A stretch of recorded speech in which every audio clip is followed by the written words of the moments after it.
aqui o nosso conteúdo de hoje. Então, gente, a gente vai falar hoje sobre a Revolução Cubana de 1959, tá? E aí, para a gente falar da Revolução Cubana, a primeira coisa que a gente tem que entender é a Revolução Cubana é um dos grandes eventos do século XX, beleza? E até hoje ela tem as suas repercussões. É comum, né, a gente ver hoje no dia a dia, principalmente na internet, nessas discussões que geralmente não tem nem pé nem cabeça, a questão relacionada à ideia de que você tem determinada vertente política, não gostou do que aconteceu, vai para Cuba então, porque lá em Cuba é uma ditadura, tal, tal, tal. Existe toda essa conversa em relação à Revolução Cubana. O que a gente vai tentar entender hoje aqui não é se Cuba é uma ditadura ou não, tá? Por que não é?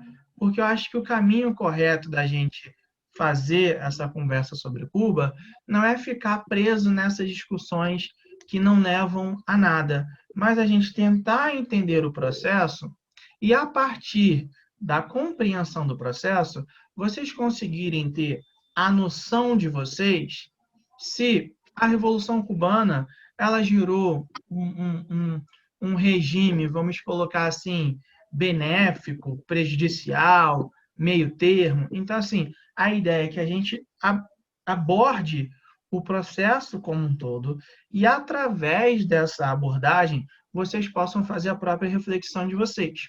Mas, para a gente entender o que foi a Revolução Cubana em si, primeiro a gente precisa falar dos momentos pré-revolucionários. A gente precisa discutir, a gente precisa abordar um pouco sobre como que era Cuba antes da Revolução.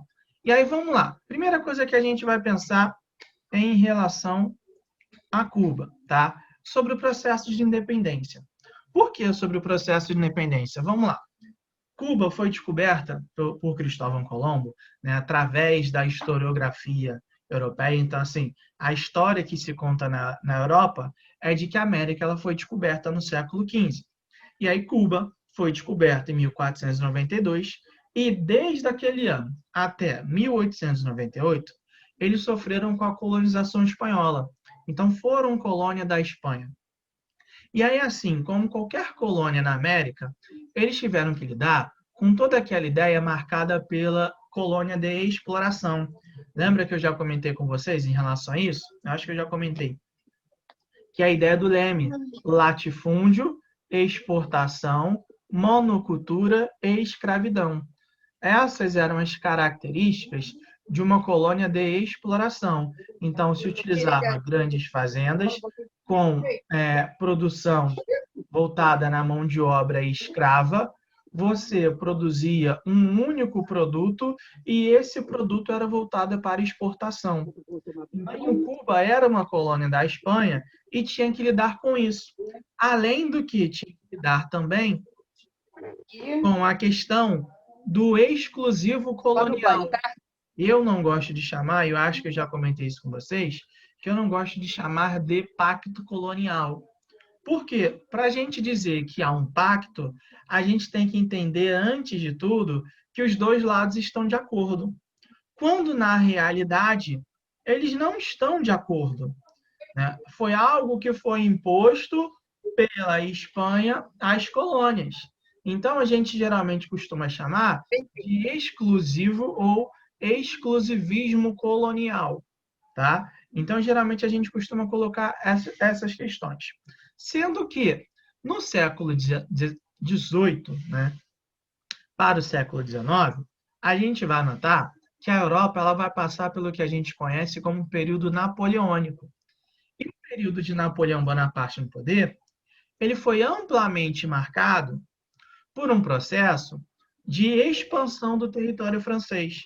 Então, Napoleão ele tinha o objetivo de fazer com que a economia francesa ela se expandisse e a França, obviamente, se tornasse a grande potência, a grande nação mundial. Ao passo que isso acontece, a gente vai notar que vai ocorrer o bloqueio continental. Não sei se vocês vão lembrar. O que é o bloqueio continental?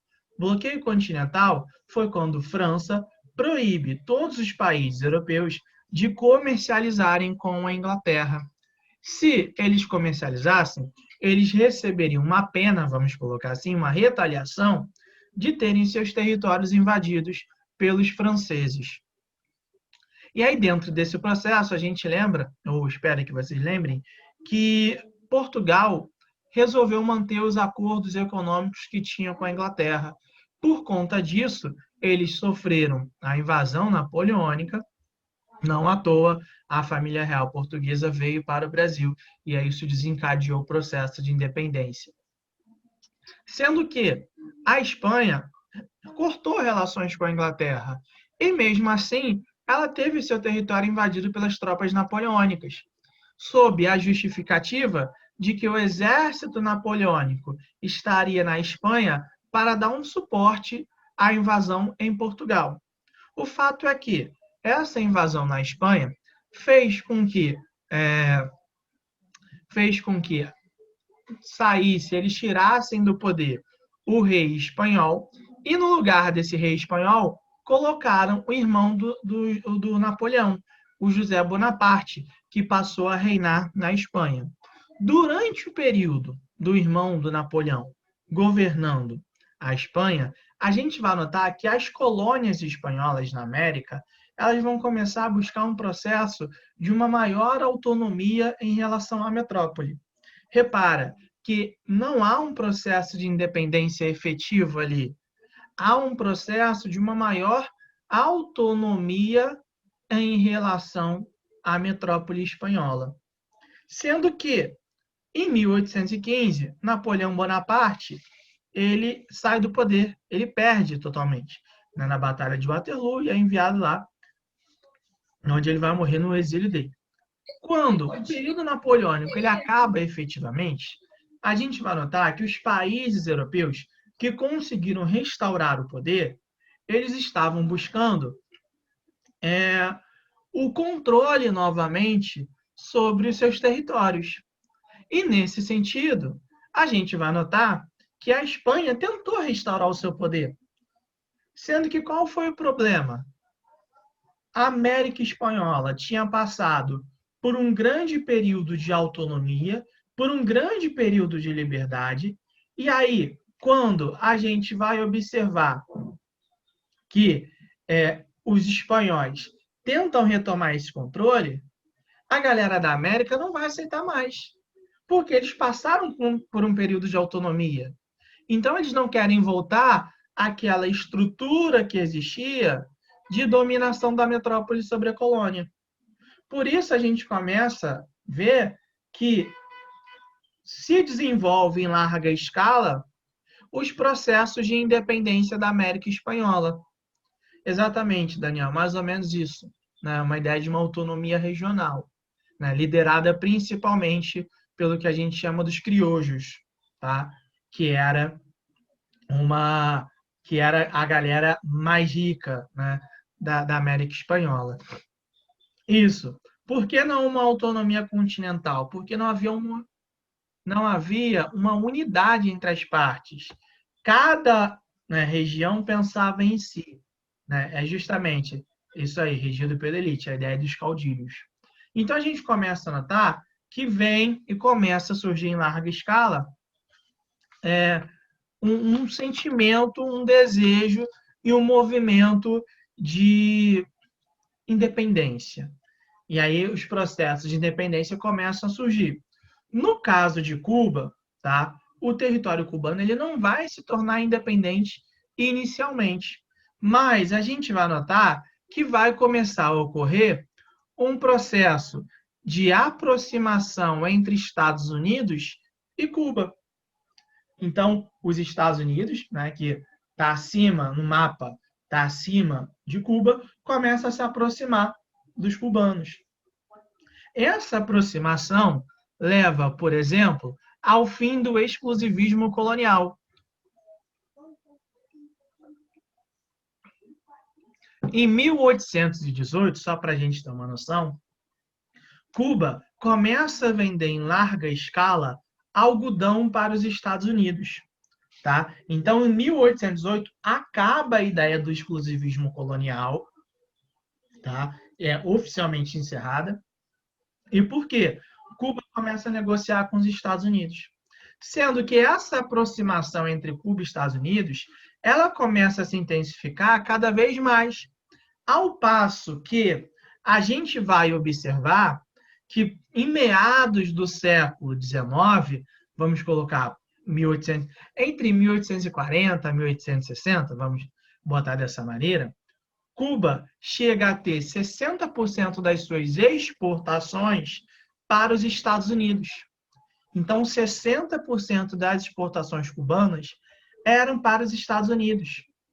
Repara que eles vendiam mais para os Estados Unidos do que para a Espanha. Gente, aqui deu que a minha internet estava instável. Atrapalhou no áudio? Vocês conseguiram ouvir o que eu falei ou não?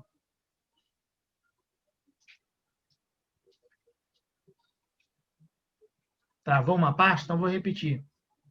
Tá?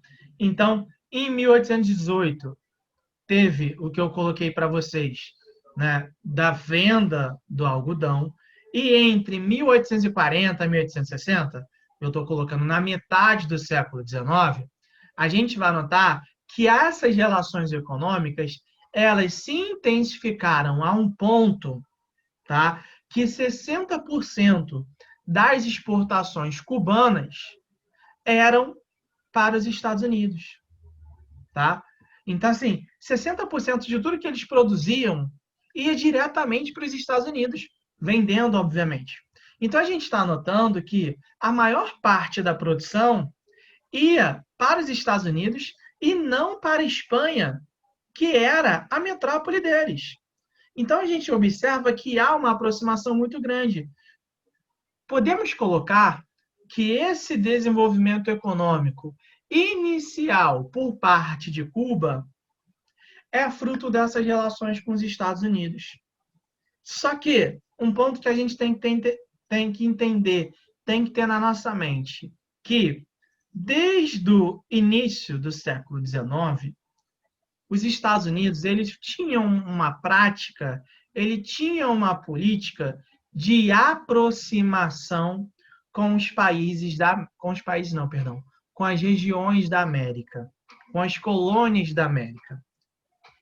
Os Estados Unidos ele vinha com a defesa, e a gente falou isso lá no início do ano, com aquela ideia da doutrina Monroe. Não sei se vocês vão lembrar que a doutrina Monroe defendia que a América deveria ser para os americanos.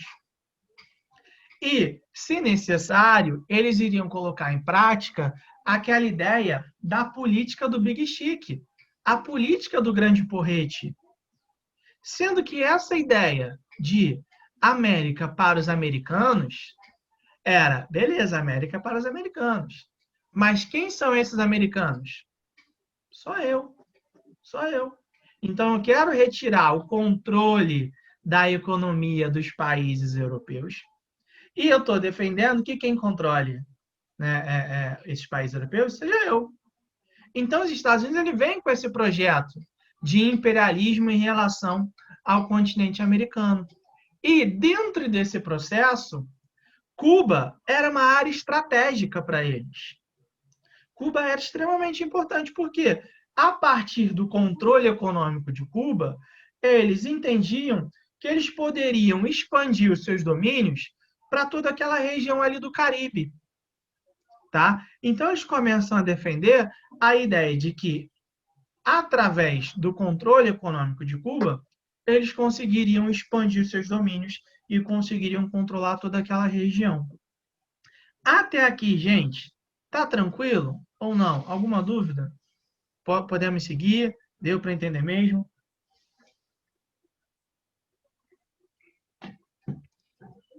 Então, vamos lá. E aí a gente começa a observar isso. E aí, ao passo que a gente nota que há essa aproximação com Cuba, há essa aproximação entre Cuba e Estados Unidos, e há todo um projeto estadunidense de América para os americanos, a gente obviamente vai notar que vai crescer uma rivalidade existente entre Espanha e os Estados Unidos. Isso era um fato que ia acontecer. Não à toa, em 1898, a Espanha ataca um navio estadunidense, e aí esse ataque ao navio estadunidense é o responsável, é o estopim pela Guerra Hispano-Americana, que vai durar alguns meses apenas mesmo em 1898. Né? Os Estados Unidos guerreiam contra a Espanha, e essa guerra tem a vitória dos Estados Unidos. Sendo que não bastava apenas vencer, começa a ganhar muita força a ideia de ajudar, de dar um suporte à independência de Cuba.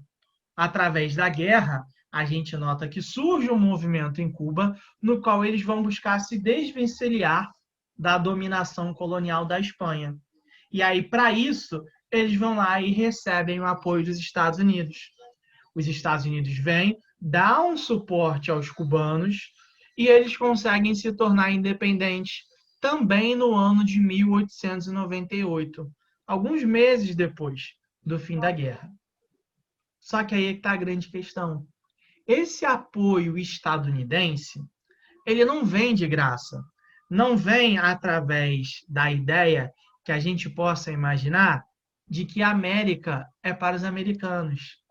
Porque quando a gente chega e escuta que a América é para os americanos, a gente entende que a América é de todos os americanos, não é de um só. Só que aquilo que eu já falei para vocês, acho que eu já comentei com vocês. Os Estados Unidos, ele tem muito forte na cabeça deles a ideia de que eles são os americanos. Então, quando você conversa com um estadunidense, eles defendem a ideia de que a América é para os americanos, mas eles são os americanos. Não à toa, eu cheguei a comentar isso com vocês, eu imagino, que posso estar sendo repetitivo aqui, gente, mas eu acho que eu já comentei isso com vocês. Tem um vídeo que são as pessoas, uma pessoa conversando com estadunidenses no Omegle, sei lá o nome do site da rede social. E aí fala 5 estados americanos, 5 países americanos, perdão. E aí todos tentam responder estados dos Estados Unidos. Porque para eles a América é os Estados Unidos. Então essa ideia de América para os americanos, toda vez que vocês ouvirem, não levem como ser uma América para os americanos como um todo, da América do Norte, Central e do Sul. Não, é América para os estadunidenses, porque o discurso deles é pautado nessa ideia de que eles são os verdadeiros americanos. Isso assim não é de agora, isso é construído historicamente, tá? Então tenho isso na cabeça. E aí sim, Daniel, ajudar com muitas aspas. Era óbvio que eles iam querer alguma coisa por trás, né? Era justamente isso. Na verdade, é para os estadunidenses só mesmo, André. Então a gente começa a notar, a gente começa a observar justamente essas coisas. E aí, o que os Estados Unidos querem em troca dessa ajuda? O que ele quer para os estadunidenses? Ele, obviamente, buscou inicialmente, vai obter um controle sobre a região cubana, sobre a ilha de Cuba. E esse controle ele vai vir através da promulgação da Emenda Platt. O que é a Emenda Platt?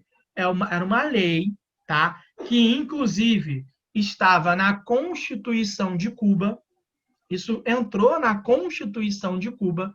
Isso é importante a gente falar, que entrou na Constituição de Cuba.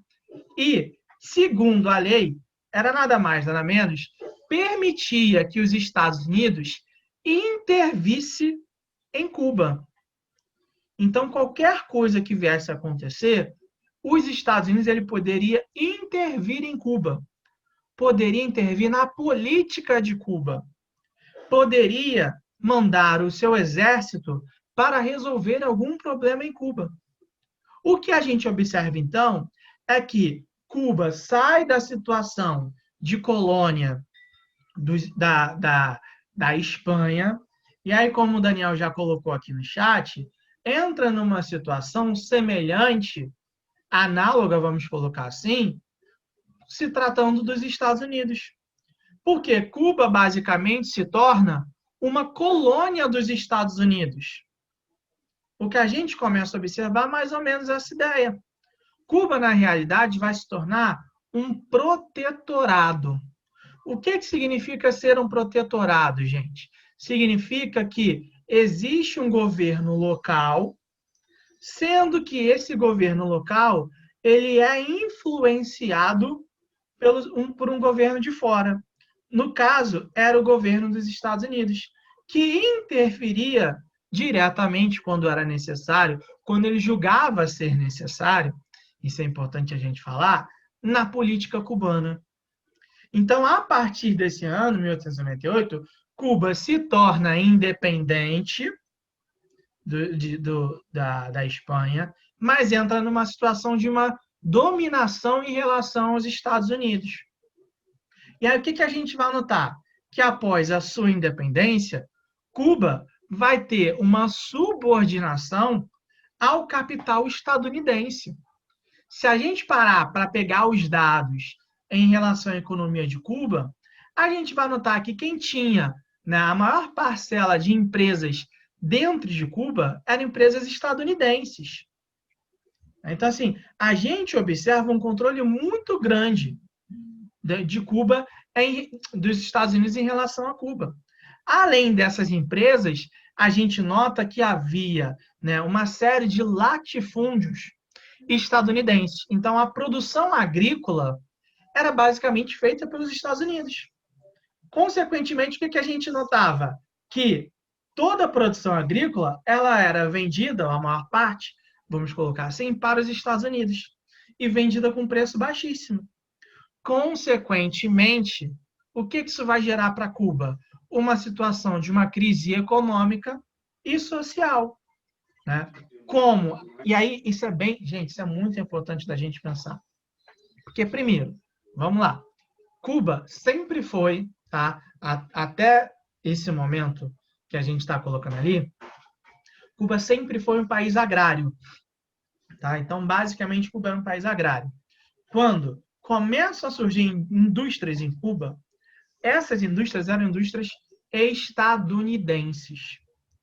Então, o dinheiro não ficava em Cuba, o dinheiro ia para fora, ia para os Estados Unidos. Os Estados Unidos chegava lá, se aproveitava de Cuba e toda a riqueza gerada, quase nada era investido em Cuba. Tudo era voltado para os Estados Unidos.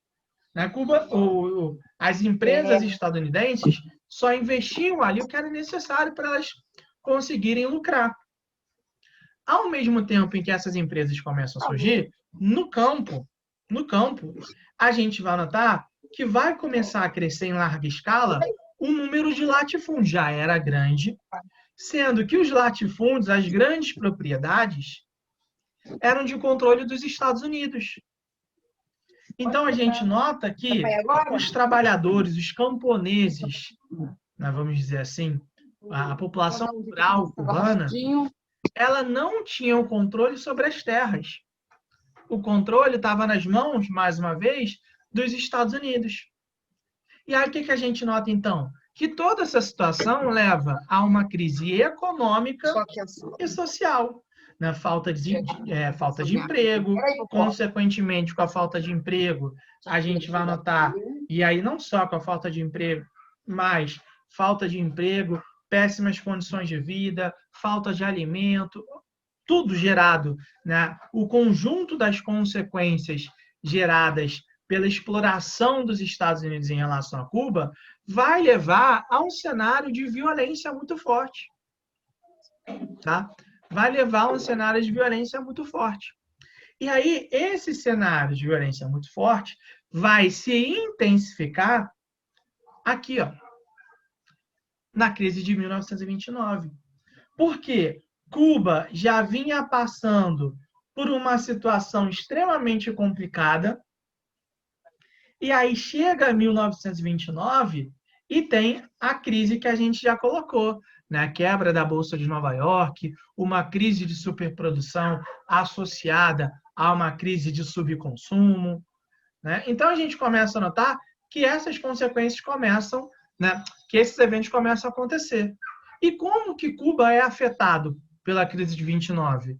Assim como qualquer país latino-americano.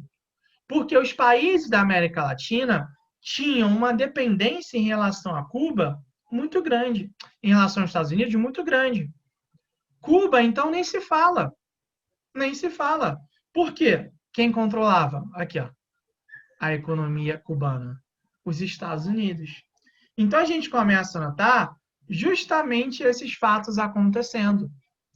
E aí, logo após a Revolução, logo após a crise de 29, a gente nota que vai subir ao poder, né, em Cuba a figura do Fulgêncio Batista.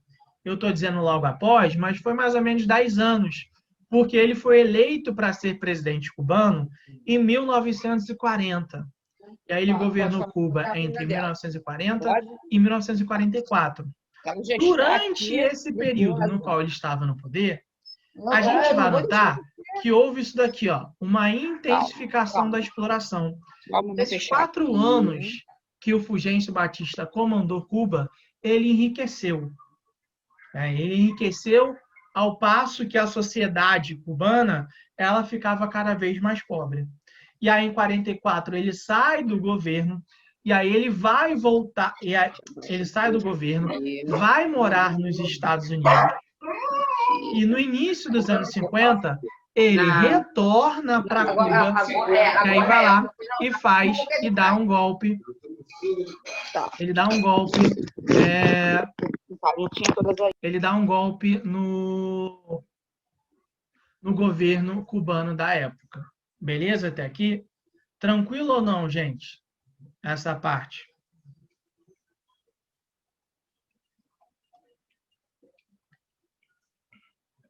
Então, a gente começa a notar justamente isso, que a crise de 29, né, Cuba, assim como qualquer país latino-americano, foi afetado, e aí em 40 é eleito Fulgêncio Batista, e aí isso é importante, eu ia esquecendo de falar. O Fulgêncio Batista,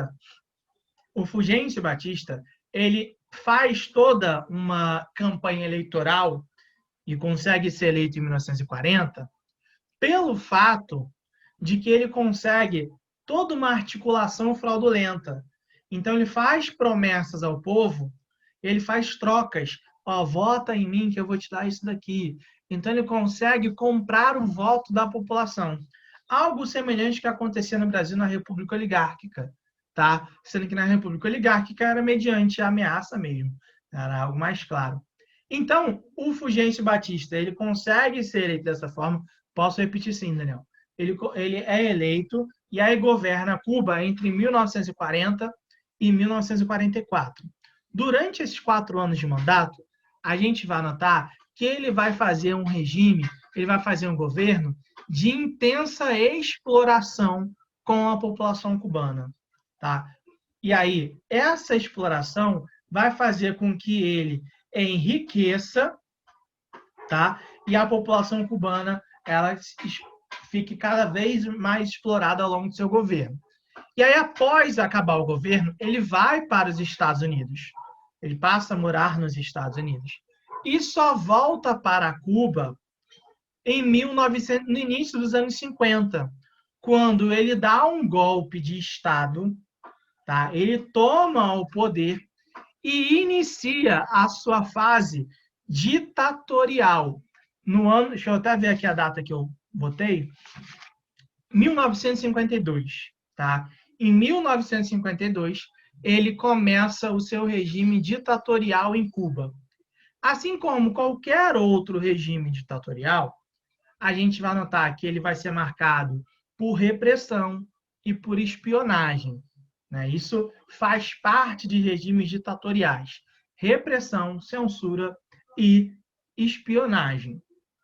Sendo que essa ditadura do Fulgêncio Batista foi uma ditadura que, por incrível que pareça, ampliou as concessões que eram dadas aos Estados Unidos. Então, além do que os Estados Unidos já tinham de benefícios na relação com Cuba, durante o regime do Fulgêncio Batista, essas concessões elas foram aumentadas. Então, os Estados Unidos se beneficiou muito mais. Então, a gente começa a notar que houve um desenvolvimento mais claro ainda da exploração dos Estados Unidos em relação a Cuba. E aí, isso começou a fazer com que a região, além da violência que tinha, daquelas questões todas que tinha, passasse a ser uma região marcada por um intenso tráfico de drogas, um intenso tráfico de armas, por uma região marcada por ser conhecida pela prostituição.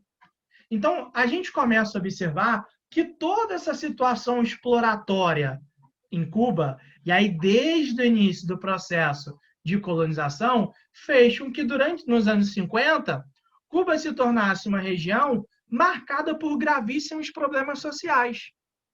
Gravíssimos problemas sociais. Isso sem contar, eu falei de tráfico, das questões como um todo, o índice de analfabetismo era gigantesco. Era gigantesco. E isso é importante a gente pensar, porque uma sociedade no qual ela não é educada, e aí quando eu digo uma sociedade que não é educada, não é de gentileza nem nada, não. É de instrução mesmo. Uma sociedade que não se preza pela instrução, pela educação, é uma sociedade que é muito mais fácil de você dominar, de você controlar, de você explorar. Então, quando a gente coloca que a crise na educação não é uma crise, mas é um projeto, é justamente isso que a gente fala. Porque crise é quando você tem um projeto e algo não dá certo e começa a ocorrer aquilo ali. Mas quando essa crise ela é constante, significa que aquilo ali é um projeto. Um projeto de não dar educação ao povo e facilitar a exploração daquele povo ali. Era algo que acontecia em Cuba. Era algo que acontecia em Cuba. E aí, por conta de toda essa situação, a gente começa a observar, a gente começa a notar que vai surgir um movimento de resistência à ditadura cubana. Esse movimento de resistência é um movimento extremamente popular. Então, assim, era o povo, né, se resistindo efetivamente. E dentro desse movimento de resistência, a gente vai notar que vai surgir o movimento 26 de julho, que entre seus membros estão as figuras dos irmãos Castro, o Fidel e o Raul Castro. Tá? Então, dentro desse grande movimento de resistência, vai ter o movimento 26 de julho, que tem a figura dos irmãos Castro envolvidos nele. Dentro do movimento 26 de julho, eles inicialmente vão tentar fazer a invasão à Moncada. O que é Moncada, gente? É um quartel, tá? É um quartel em Cuba, um dos principais quartéis em Cuba, vamos colocar assim. Eles tentam invadir o quartel, porque a ideia inicial deles era pegar arma, era pegar balas, essas coisas como um todo, para armar a população, para armar o movimento e retirar o Fulgêncio Batista do poder. Sendo que essa invasão à Moncada não dá certo. Eles acabam sendo presos. Depois de um tempo, né, eles são libertados, e aí eles organizam uma retirada de Cuba, eles saem de Cuba e vão para o México. No México, eles conhecem o Ernesto Che Guevara, né, que muita gente acha que ele é cubano. Ele não é cubano. Tanto que tem brincadeira que fazem que qual a nacionalidade do Che Guevara. Aí, geral, né, sem refletir, vai lá e fala que ele é cubano. Não. O Che Guevara, ele é argentino. Tá? E aí, nesse momento que eles se conhecem, ele ainda não era médico, ele se forma médico mais tarde, né? E qual é a relação do Che Guevara com Fidel Castro, então. O Che Guevara, argentino, não sei quem já assistiu, tem um filme que é Diário de Motocicleta. Esse filme Diário de Motocicleta, ele é um filme muito bom, é um filme que já tem um tempo agora, não lembro agora quantos anos esse filme tem, mas, se eu não me engano, chegou a ganhar Oscar, ou concorreu, pelo menos, né, ao Oscar. E o Diário de Motocicleta ele conta a história justamente do Che Guevara. Né? Conta, Ernesto, o nome dele é Ernesto, não lembro o nome do meio, né? Não lembro o nome do meio. Mas o Che é por conta de ser argentino mesmo, é uma forma que se chama. E aí o Che Guevara, ele era extremamente preocupado com a situação político-social da América Latina como um todo. Então, ele resolve fazer uma viagem com seu amigo por todo o continente americano. Ele começa a andar por todo o continente americano para entender o funcionamento da América, para ver como a América estava do ponto de vista social, econômico e político. Então, ele faz uma viagem completa. E aí, no México, eles acabam se conhecendo. Quando eles acabam se conhecendo, eles vão formar um movimento contrário à ditadura em Cuba, à ditadura do Fulgêncio Batista em Cuba. E aí eles voltam para Cuba, né? E Che Guevara vai para Cuba com eles também. E de início, assim que eles chegam, eles tentam retirar o Fulgêncio Batista do poder. Porém, eles não conseguem. Como eles não conseguem, eles fazem uma retirada estratégica. Só que eles não saem de Cuba. Eles vão para a Sierra Maestra, tá? Que é uma espécie de uma montanha, né? Onde tem uma floresta, no qual lá eles vão ficar escondidos e começam a se organizar, começam a fazer todo um treinamento, tá? Para retirar o Fulgêncio Batista do poder. Então, a gente observa que eles voltam para Cuba, não conseguem de início retirar o Fulgêncio Batista do poder, e aí fazem uma retirada estratégica, começam a se organizar melhor em Sierra Maestra. Quando eles estavam mais bem organizados, eles partem para uma ofensiva contrária ao governo do Fulgêncio Batista. Essa ofensiva é através de uma guerrilha, faz com que Cuba entre numa guerra civil, tá? Sendo que a guerrilha, né, contrária ao Fulgêncio Batista, inicialmente recebe um apoio muito forte de trabalhadores, intelectuais, camponeses, que eram contrários e que eram explorados ao regime do Fulgêncio Batista. Não à toa, com todo esse apoio e essa fraqueza do lado do Fulgêncio Batista, em 59, o Fulgêncio ele é retirado do poder, ele perde o poder, e ele e os seus aliados fogem de Cuba, vão para os Estados Unidos. Né? Muitos que eram a favor do regime do Fulgêncio Batista, assim que há a subida ao poder dos irmãos Castro, em 59, eles fogem e vão em direção aos Estados Unidos. Então, em 59, era colocado em prática, conseguia o seu êxito, vamos chegar assim, de chegar ao poder, a Revolução Cubana de 1959. Beleza? Até aqui, galera. Tranquilo ou não?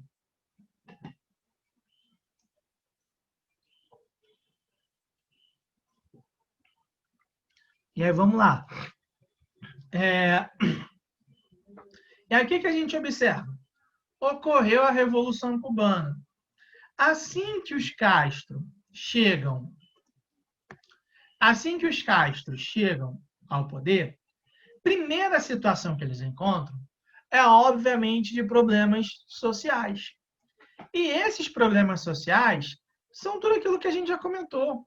Pobreza, violência, tráfico, uma série de questões.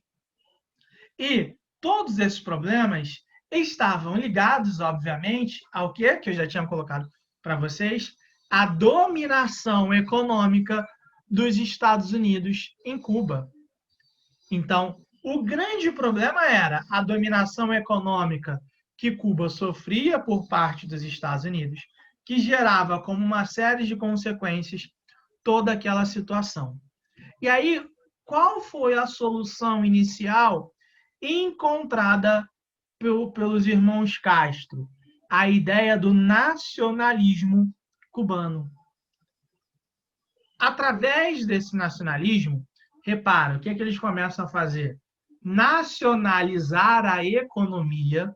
Já está claro. Quando vocês ouvirem nacionalismo ali, é nacionalizar a economia. E como assim nacionalizar a economia? Estatizando. Então, todas aquelas empresas que tinham controle sobre a economia cubana, e eram empresas estadunidenses, essas empresas elas passaram a ser nacionalizadas. Elas passaram a ser estatais cubanas. Quem controla agora a economia não é mais os Estados Unidos, mas é Cuba. Além de estatizar a economia, nacionalizar a economia, a gente vai notar que o governo dos Castro fizeram uma reforma agrária, fez uma reforma agrária. Então, começou a redistribuir as terras de uma maneira mais igualitária, voltado para um setor produtivo. E aí, qual é a grande questão disso? Repara, antes dos irmãos Castro, antes da Revolução Cubana, os Estados Unidos é quem controlava a economia. A gente pode, né, não à toa, há essa brincadeira dentro da área de humanas, que para os Estados Unidos, Cuba sempre foi o quintal deles. Então, em Cuba, eles faziam o que quisessem. Eles faziam o que quisessem.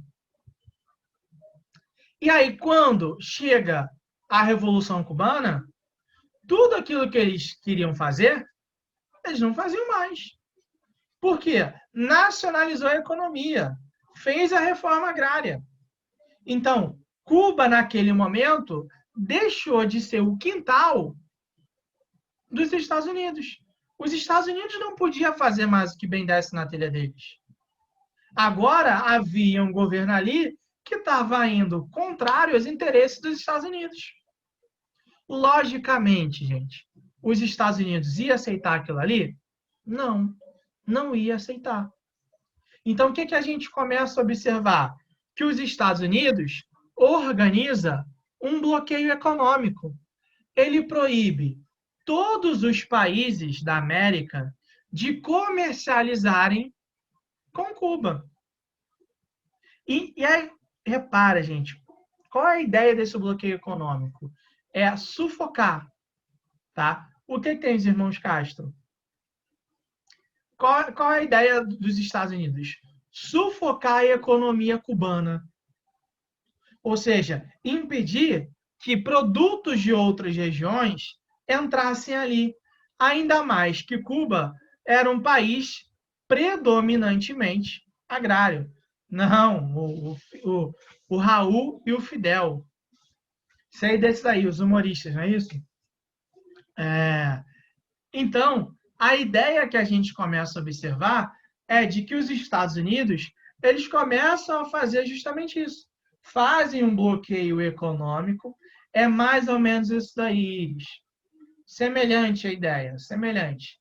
A única diferença é que Napoleão atacava, tá? A única diferença é que Napoleão atacava mesmo. Os Estados Unidos não, quer fazer um sufoco econômico. Para quê? A partir do momento que eles não conseguirem produzir, a partir do momento que eles não conseguirem vender, não conseguirem comprar produtos, o regime dos irmãos Castro ficaria sufocado, e aí entraria em descrédito e os Estados Unidos conseguiriam tomar o poder ali de novo. Nunca ouviu falar do Raul? O Raul é quem comanda Cuba hoje em dia. Tá? Ele está no poder em Cuba sozinho, né? Desde 2008, quando o Fidel foi afastado do poder. Mas ele é que o nome mais importante sempre foi o Fidel, mas o Raul Castro sempre participou do governo também. Então, os Estados Unidos ele tenta fazer esse bloqueio econômico. Só que esse bloqueio econômico inicialmente dá certo. Inicialmente dá certo. Mas mesmo assim, o regime cubano ele continua existindo. O regime do Fidel Castro continua sobrevivendo em relação a isso. E aí, né, um ano depois, por volta de 1961, um ano depois, não, 2 anos depois, perdão, por volta do ano de 1961, vai ocorrer o evento da invasão à Baía dos Porcos. O que foi a invasão à Baía dos Porcos? Exilados, cubanos exilados, que haviam sido exilados por conta da Revolução Cubana, eles se organizam e tentam fazer uma contra-revolução. Como assim eles tentam fazer uma contra-revolução? Eles tentam retirar o Fidel e o Raul Castro do poder 2 anos após eles terem subido. Sendo que essa invasão, essa tentativa de contra-revolução, ela foi financiada pelos Estados Unidos. Foi ligada ao Fulgêncio Batista, mas financiada pelos Estados Unidos, que deu, inclusive, suporte aéreo, deu transporte aéreo para os contra-revolucionários. Na época, quem estava comandando os Estados Unidos era o Kennedy que vai ser assassinado com um tiro na cabeça. Vocês provavelmente já ouviram falar sobre esse caso. Então, os Estados Unidos dá apoio a uma tentativa de contra-revolução, uma tentativa de tirar os irmãos Castro do poder. Porém, eles não conseguem.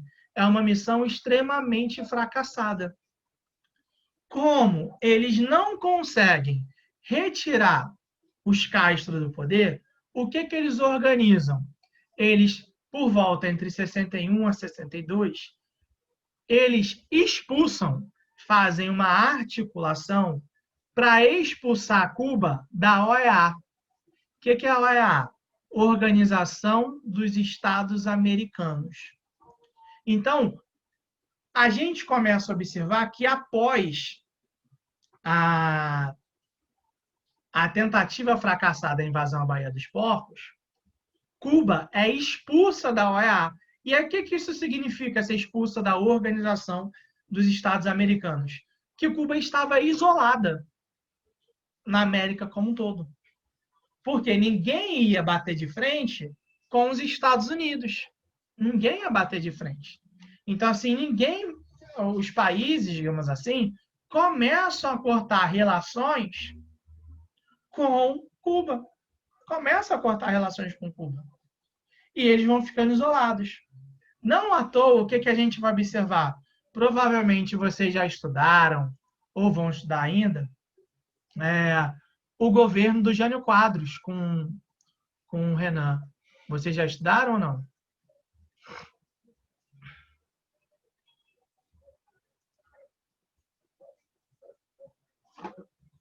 E então, no governo do Jânio Quadros, vocês viram que o Jânio, ele adotou uma postura, estão estudando agora? Ele adotou uma postura da política externa independente.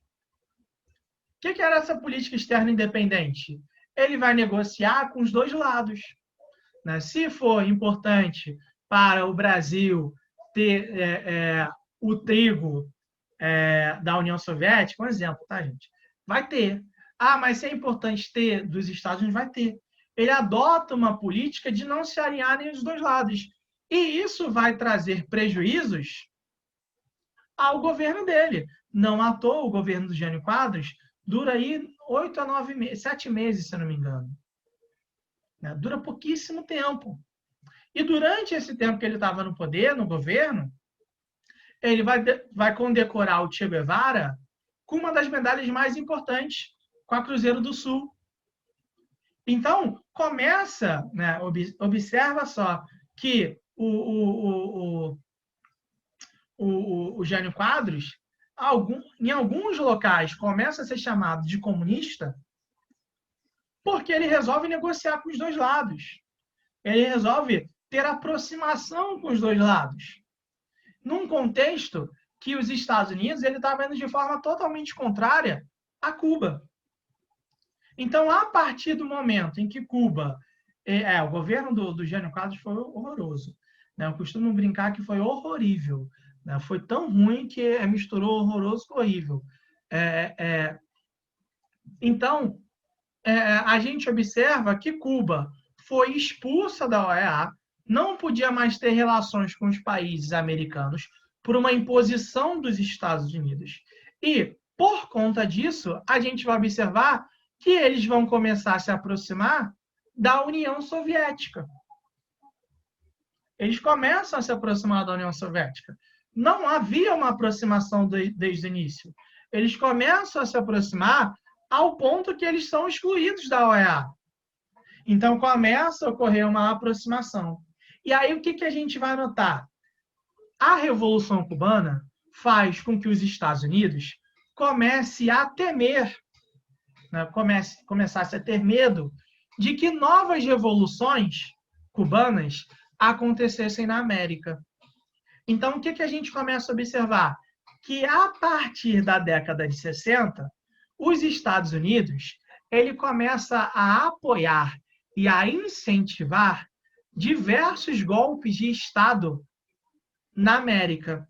No Brasil foi em 64, em que há a participação dos Estados Unidos no golpe. Isso é comprovado através de documentos. No Chile, há em 73 o 11 de setembro chileno. Tanto que se você chegar no Chile e perguntar para algum chileno, né, e aí, qual 11 de setembro foi mais importante para vocês? Eles, obviamente, vão falar o de 73. De 73. Porque em 11 de setembro de 73, houve o golpe de Estado, onde Salvador Allende foi retirado do poder e subiu lá o Augusto Pinochet. Então, assim, os Estados Unidos começam a incentivar uma série de ditaduras, apoiar, acima de tudo, uma série de ditaduras na América. Eu falei essas duas porque, assim, para mim, são as mais impactantes, são as mais importantes. Mas são várias ditaduras que vão ter na América a partir de então. E aí, com essa aproximação, a gente vai notar que em 62 há a crise dos mísseis. Na época, quem estava comandando a União Soviética, a gente falou na semana passada, era o Nikita Khrushchev. O Nikita Khrushchev, ele resolve fazer uma base, né, implementar uma base militar soviética em Cuba, obviamente com a concordância de Cuba. E aí, nessa base, eles começam a implantar algumas armas atômicas, tá? Algumas bombas nucleares. Um avião dos Estados Unidos sobrevoa o território cubano em 62. Só que quando estava sobrevoando o território cubano, era para fazer espionagem mesmo, tá? Não era porque estava passando por ali, não. Sobrevoa o território cubano. E aí eles observam, né? Eles conseguem ver essa base instalada em Cuba. E notam que na base havia ogivas nucleares.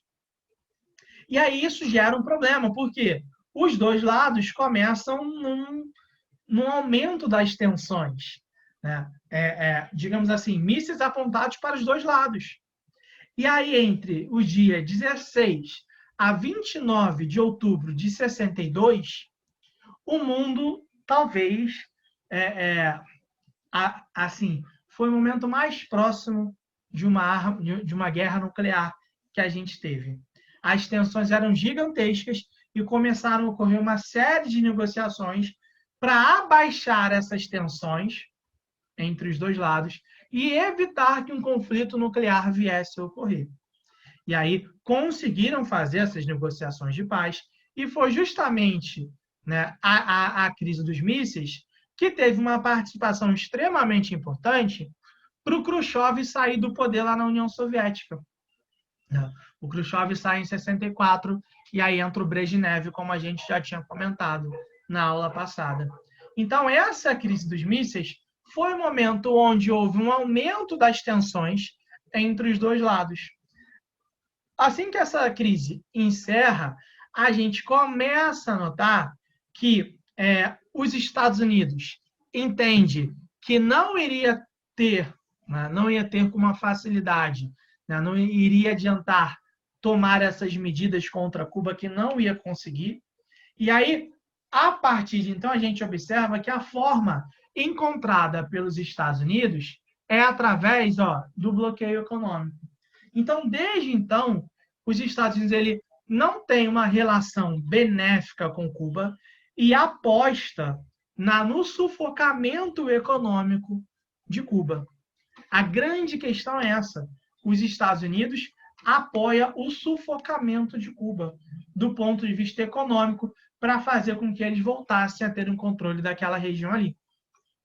O governo dos Castro continuou existindo, continuou chegando, né, tomando as medidas necessárias que eles achavam necessárias. E aí, quais são as medidas que se adotou? Tá? Reforma agrária, nacionalização da economia, como eu já tinha colocado. Só que um ponto muito importante foi a questão dos investimentos sociais. Tá? Essa questão dos investimentos sociais é muito importante. Por quê? Até hoje, a gente observa que Cuba é extremamente criticada. Falam que Cuba existe muita pobreza, que Cuba é uma região marcada pela censura, que Cuba é uma região marcada pela repressão. Existem muitas críticas e existem muitas denúncias. Particularmente, uma coisa que eu costumo falar é que as denúncias que existem em relação a Cuba são muito semelhantes, pelo menos para mim, às denúncias que existem em relação à Coreia do Norte. E por que eu digo em relação à Coreia do Norte? Porque a Coreia do Norte é um país que ficou isolado. Então, também por conta do isolamento que a Coreia do Norte tem, a gente nunca consegue ter informações concretas em relação ao que acontece lá. E aí, muitas das coisas que se falam sobre a Coreia do Norte, eu sempre, pelo menos eu faço, pera lá, eu tenho que deixar um pontinho de interrogação para saber se aquilo ali é de fato. Porque a gente não tem uma informação concreta, muito por conta do processo de isolamento que praticaram com a Coreia do Norte. Com Cuba, eu trato da mesma maneira. Pera lá, será que é isso de fato? Porque existe um processo de isolamento de Cuba em relação às outras nações. E esse isolamento não foi um auto-isolamento, mas foi um isolamento inicialmente imposto pelos Estados Unidos na forma de conseguir ter um controle de novo em relação a Cuba. É lógico que o governo dos Castro tiveram uma série de problemas ao longo da história. Né? E ainda pode ter, porque eles estão no poder. Ele, no caso, está no poder, o Castro. Mas eu acho que a gente tem que ter um pera lá para tentar compreender também as notícias que vêm de lá. E aí, quando eu digo compreender, refletir sobre todos esses aspectos. Por quê? Se fala muito da questão da censura, denúncias de censura, né? Isso geralmente traz um maior impacto. Sendo que, independente disso, né, não sei se de fato acontece ou não, né, até hoje, essas denúncias como se falam, algo que é concreto em que a gente pode estabelecer efetivamente, porque isso é conhecido internacionalmente, cientificamente, né, é a questão dos investimentos sociais realizados em Cuba. Né? A taxa de analfabetismo é baixíssima, próxima a zero. Próxima a zero. Então, assim, lá eles fizeram diversos investimentos em questões sociais, né? Em questão de analfabetismo, em questão de tentar erradicar a fome, em questão de ciência, então nem se fala. A medicina cubana é uma das medicinas mais avançadas do mundo. Né? Mais avançadas do mundo. Diversos países, né, recebem médicos cubanos, cientistas cubanos, para fazer as suas experiências nesse ramo. né? Se eu não me engano, um tempo atrás eu estava vendo que lá está sendo pesquisado uma vacina em relação ao HIV, né? Alguns remédios, né? Em algumas doenças, né? A ciência de lá é tão avançada nesse aspecto que eles estão à frente. Então, assim, tem diversos pontos positivos, não só os pontos negativos que a gente geralmente assiste. É o que eu sempre falo para vocês. Na história, não existe o sempre ou nunca. Nada é sempre e nada é nunca. A gente tem que pesar sempre os aspectos que existem. Porém, tá? E aí, né, isso já deixando claro, não que alguém tenha pensado, mas sempre tem alguém que pensa, mas se for assim, a gente tem que falar que o nazismo teve coisas boas. Não, não é isso que eu estou querendo dizer. Só estou querendo dizer que não existe o sempre ou nunca na história. Porém, tá? Existem aspectos, por exemplo, vamos pegar, né, exagerar, vamos lá para o 80, né, para o 8 ou para o 80. O nazismo, a ciência, por exemplo, teve alguns avanços? Teve por conta do nazismo. A questão é, a que custo aquilo ali teve? É isso que a gente tem que pensar. Há um custo que é inaceitável, há um custo que é inadmissível, né? Obviamente gerou algum avanço, só que daquela forma é inaceitável, é inadmissível e não tem nem como defender aquilo ali. É isso que eu quero dizer a vocês, tá? Então, assim, existe esse aspecto. Então, a Revolução Cubana teve esse saldo aí. E aí, como é que está Cuba até hoje? Vamos lá. Cuba, hoje, como eu já tinha comentado a vocês, é comandada pelo Raul Castro, irmão do Fidel Castro, que morreu em 2016. Há um tempo atrás, durante o governo do Obama, a gente observou, eu não vou chamar de uma aproximação, porque não tem como chamar, mas a gente aproximou uma diminuição das tensões entre os lados. Um início de negociação, ao ponto que a gente notou que os embargos econômicos realizados pelos Estados Unidos estavam começando a ser revistos pelo governo do Obama, né? Inclusive também a base militar estadunidense de Guantánamo, na prisão que tem lá, estava começando a ser revista também em relação a esse aspecto. Sendo que agora, no governo do Trump, que esse ano vai ter eleição lá, a gente notou que houve uma mudança total de postura. Saiu daquela situação de uma diminuição das tensões, e aí as tensões elas voltaram de novo. Os Estados Unidos estão reafirmando o bloqueio continental, o bloqueio econômico. Então, assim, tem toda aquela postura de bater de frente mais uma vez. A gente não sabe como vai continuar essa postura efetivamente. Depende das eleições. Acredita-se que, se o Trump ele ganhar essas eleições, essa postura vai se manter. Agora, se o Joe Biden vencer, a postura dos Estados Unidos em relação a Cuba pode ser que dê uma diminuição nas tensões. Beleza? Um ponto importante que eu ia comentar, que é mais curiosidade, tá? Para quem quiser, tem uma reportagem, isso já é de conhecimento público, obviamente. Tem uma reportagem sobre o Fidel, porque o Fidel Castro, ele está no livro dos recordes. Não lembro agora em qual ano ele entrou, mas ele está no livro dos recordes de uma das pessoas que mais sofreu tentativas de assassinato na história. Segundo se fala, ele sofreu cerca de 638 tentativas de assassinato. E aí ele morreu ainda de causas naturais. Não conseguiram matar ele. Oficialmente, tá? Oficialmente, a CIA, as agências dos Estados Unidos falam em 8 tentativas. 8 tentativas só. Né? Mas se coloca, né, sempre em 638 tentativas de assassinato. Eu vou mandar aqui uma reportagem, só para vocês, curiosidade mesmo, tá? É uma reportagem do El País, de que ele está no livro dos recordes, no Guinness Book, por conta disso, beleza? Quem quiser depois ler, título de curiosidade mesmo, nada além.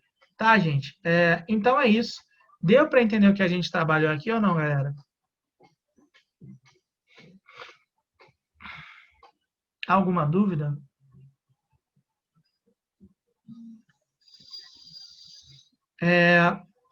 O seguinte, anotem aí exercício para fazer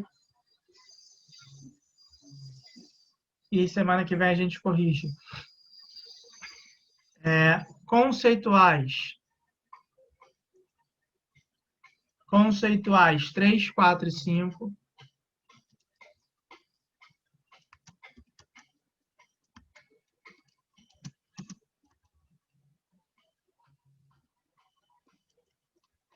E contextualizados 7 e 8.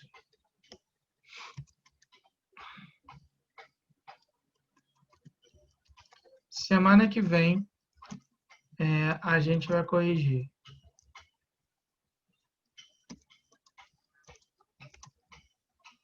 Semana que vem, hoje é dia 29. Tá. Beleza. Tá? Na semana que vem a gente vai corrigir.